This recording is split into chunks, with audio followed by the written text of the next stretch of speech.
It's Dr. Arlene Diamco, the multidimensional MD.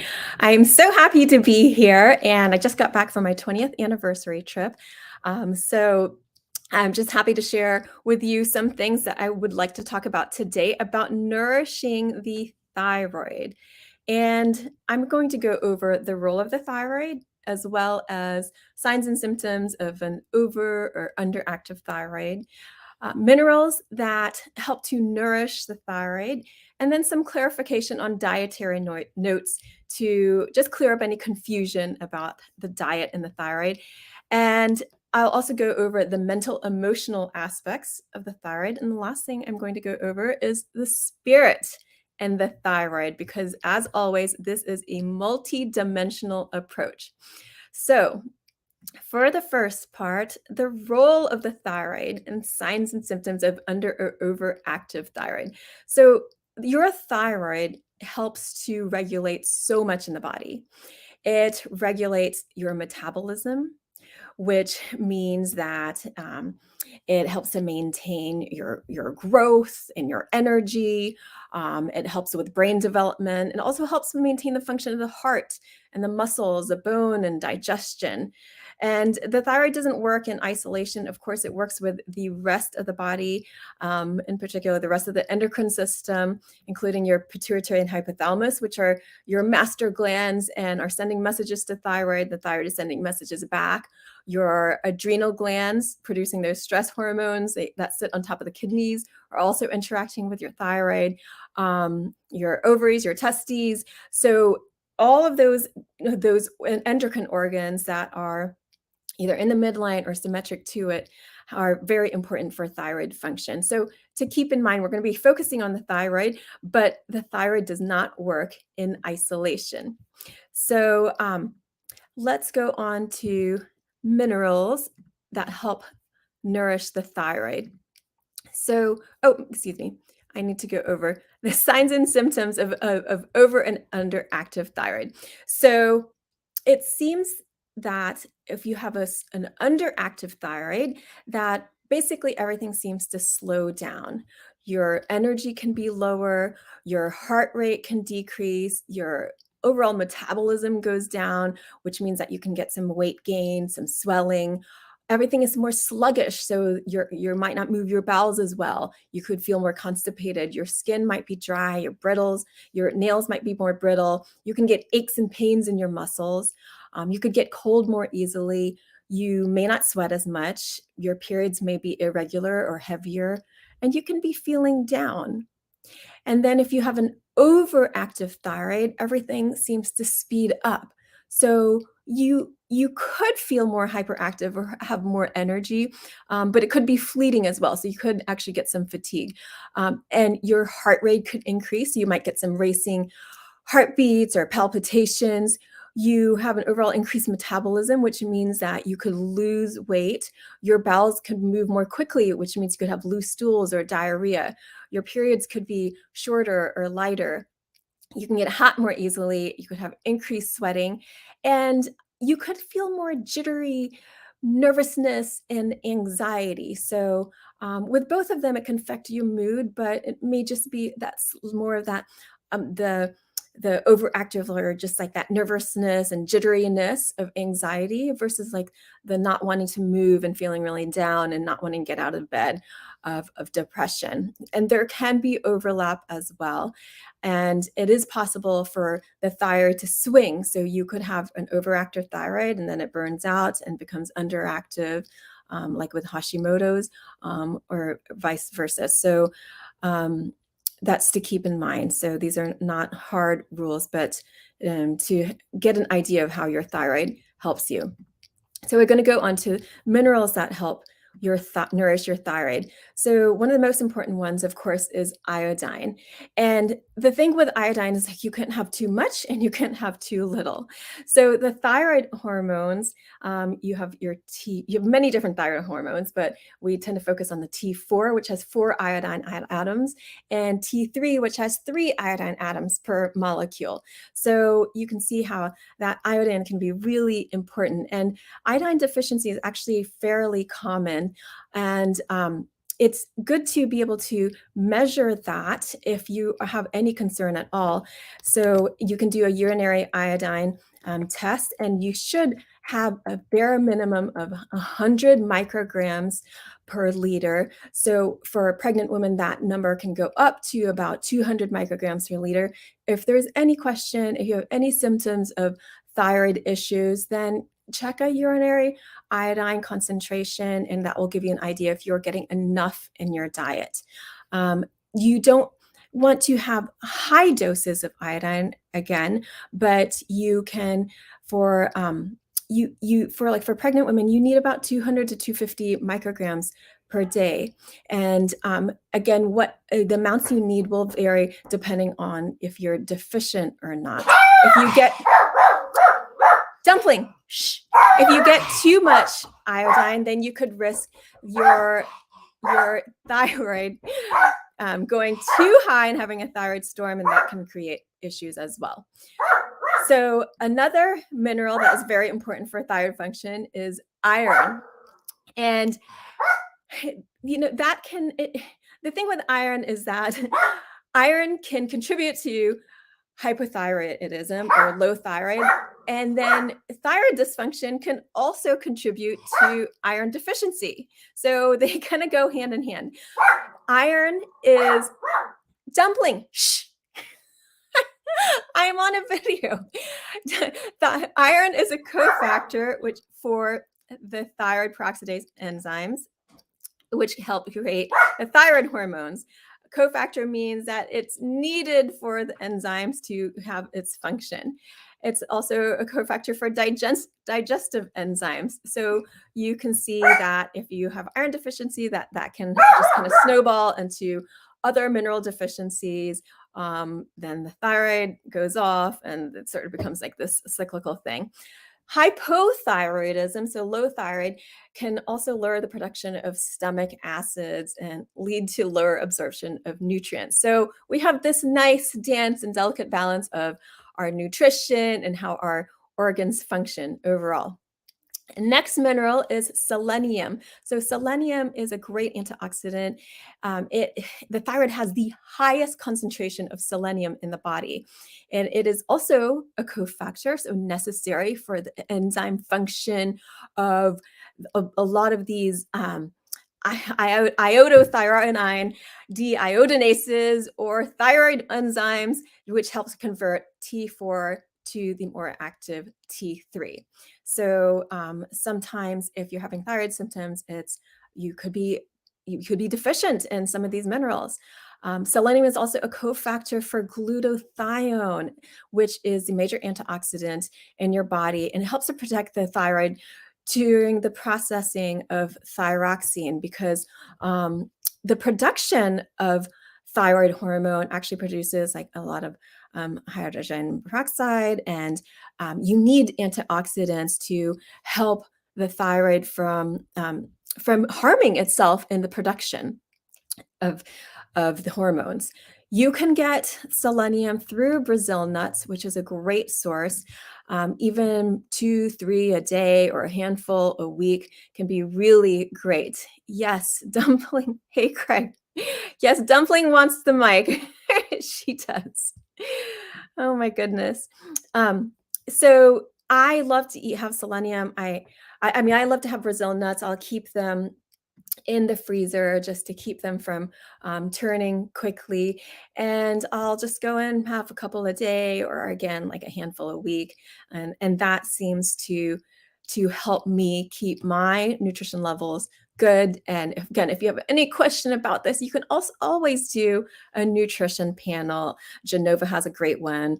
Their Metabolomics, which is a urinary profile. So it's a really easy one to do. If you come see me, I'm happy to order one for you. You don't have to, but it's interesting, and it can help motivate you in terms of like getting more nutrients in your diet. Okay, so the next one we're talking about is zinc. Zinc is surprisingly, or not surprisingly, another cofactor in the conversion of T4 to the more active T3 thyroid hormone. It also stimulates the hypothalamus up here, in your head to release thyroid releasing hormone, which then stimulates the pituitary to release thyroid stimulating hormone, TSH, which then stimulates the thyroid to produce thyroxine, or T4 thyroid hormone. So you have all these messages, right? From hypothalamus to the pituitary to the thyroid. And then we have these feedback loops as well. And TSH is one of those hormones that we use for screening for thyroid deficiency or overactive thyroid. So now we're getting into like more trace minerals, including manganese, molybdenum, copper, and boron. So of the first of those, manganese, another cofactor for the formation of T4 thyroxine. The interesting thing is that we learn about this in medical school. We learn about cofactors for these various enzyme functions. And then after medical school, after the first 2 years, we don't talk about it as much.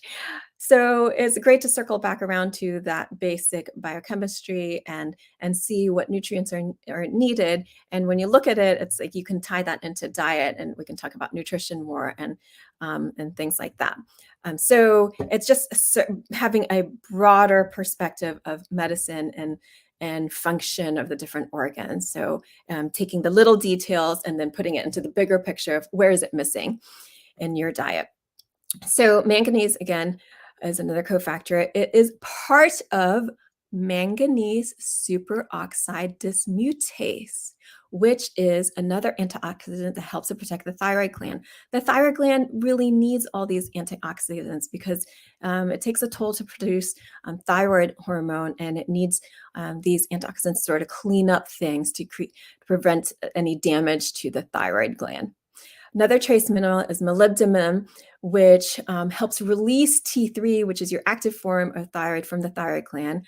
Copper, which helps to catalyze tyrosine, an important amino acid for the formation of T4 thyroxine. And boron, which is a cofactor in the conversion of T4 to the more active T3 thyroid hormone. So that was a quick rundown of those minerals. And then I want to clarify some things in the diet and where you get these minerals. So really, if you follow an alkaline diet, and have another video on that, so go to that Edgar Casey's alkaline diet and watch that video. If you follow that, then you are going to provide good sources of minerals and other nutrients as well to keep your body from losing minerals. So it's a balance of nourishing your body and then that alkaline diet to keep your body from losing minerals as you as a buffering system. It's about eating a more plant-based diet. If there are any animal products, it is going to be in that 20%, which is more acidic. But it's a balance. It doesn't have to be all or nothing. It's more about leaning towards plant-based in that 80%. So tons of leafy greens, some healthy nuts, seeds, and whole grains. And then in that's going to be your 80%. And then that 20% is going to be your beans, protein sources. Your grains are actually going to be in that 20%, and any animal products as well. So the details of that are going to be in my video for the alkaline diet. One clarification I wanted to make was that of cruciferous veggies, because a lot of times you will see that in so many different sources and articles that cruciferous veggies can contribute to thyroid dysfunction because they contain a substance called thiocyanate, which at high concentrations can interfere with thyroid nutrition. So I want you to take a broader perspective of that, because often if you're eating that much of cruciferous veggies, then you also need to consider what else are you missing from the diet. So chances are, if it is interfering with iodine nutrition, your iodine, you're not taking in enough iodine. So you're actually probably iodine deficient. And this is not even clear cut in the literature, but somehow it's sort of like runaway, where if you have any thyroid issues or concern about it, just don't have any cruciferous veggies. So I know in our culture, we tend to be more polarized about things, like things are good and bad. And this is not true at all. Cruciferous veggies have so many great benefits. And so If you are having difficulty digesting things, then it would be better to cook those cruciferous veggies. And I've talked about that in other videos as well.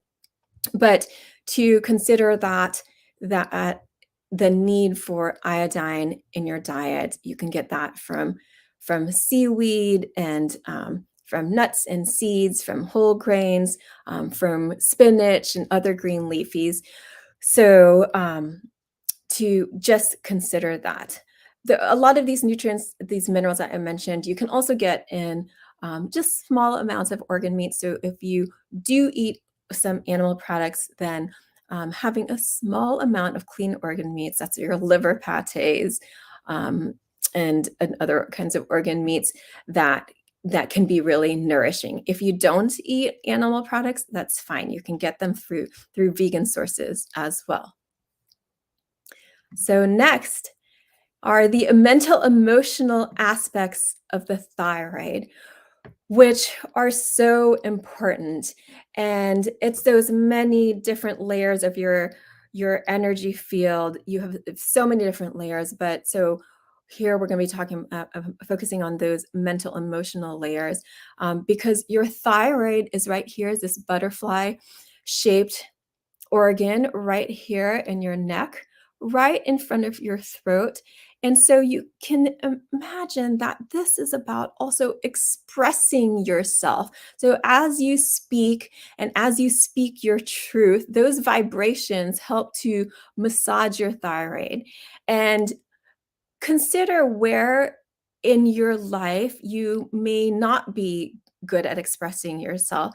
There might be aspects of your life that you're really good at talking about. You're really good at somehow expressing somehow. It doesn't even have to be just through the voice. It could be through writing. It could be through art. Could be through creation of any kind. It could be through taking care of your kids or whatever your profession is. So somehow there is expression of you. And you, again, might be good at some aspects of that, but maybe there are hidden aspects that need some acknowledgement, that needs some love. And it's this very human need to feel seen and heard, acknowledged, and understood. So it's how can you do that for yourself first?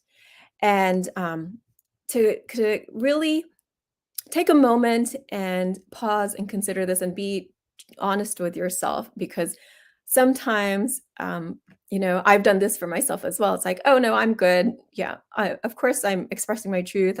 I'm but you can also hide from yourself and or contain certain emotions or contain your authentic experience because it can feel like too much at the moment. And so it's allowing yourself to be very gentle and uncover those things and to honor your truth. And then that takes us to the spirit aspects of the thyroid. This is an extension of the mental, emotional, but coming from spirits, that inspiration of following your calling, of following your intuition. And we are spiritual beings. So there's no trying to be more spiritual. It's more about being more aware of your spirit, of being aware of your intuition and your calling. So you can set up mini experiments for yourself. And this is how I learned to develop my intuition. This part of it, at least, and this is what I tell people to do, just in their regular lives.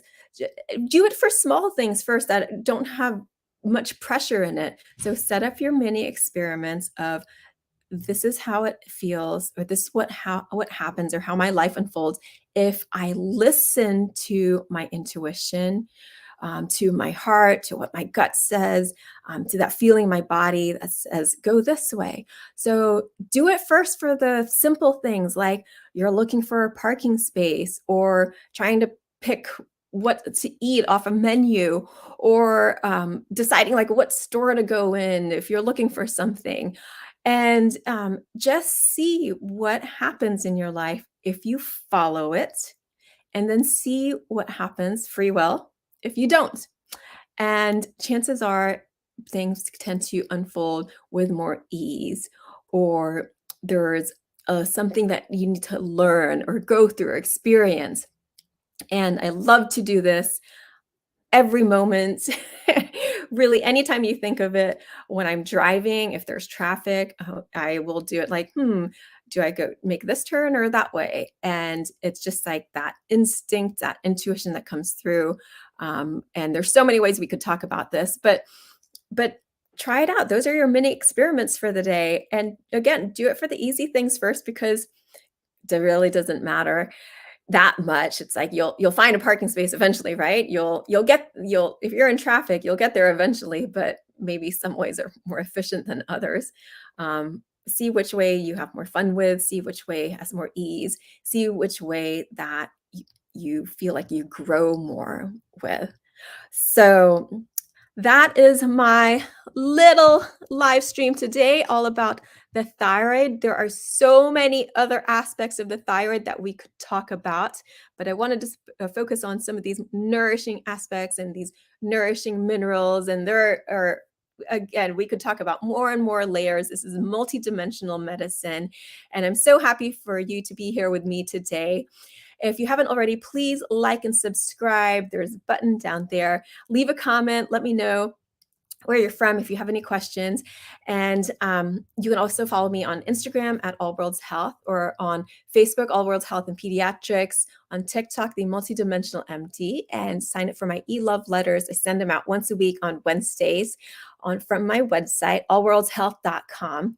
And I would love to connect with you. If you need any help with this subject any further, again, leave me a note if I can answer anything generally, or come see me in my office. I would love to see you and help you however I can. So lots of love to all of you. It's Dr. Arlene Diamco, the Multidimensional MD. I will see you next time, 11 a.m. Wednesday, 11 a.m. EST. Take care. Have a great rest of your week.